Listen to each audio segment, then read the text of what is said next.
ఒక్కసారి నారాయణ అన్న నామం చాలదా పాపాలు కాలిపోవడానికి? నామము చాలా తక్కువ అని భావన చెయ్యవద్దు. నామ సంకీర్తనము ఎంత గొప్పదో తెలుసా? భగవన్నామము చెప్పడానికి పెట్టి పుట్టి ఉండాలి. అది లేనినాడు ఆ నామం చెప్పేటటువంటి అదృష్టం పట్టదు.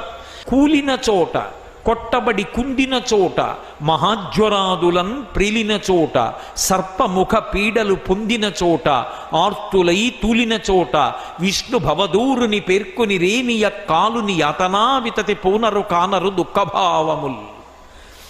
భగవన్నామం ఎప్పుడు చెప్పచ్చు అంటే నియమం లేదు, ఎప్పుడైనా చెప్పచ్చు.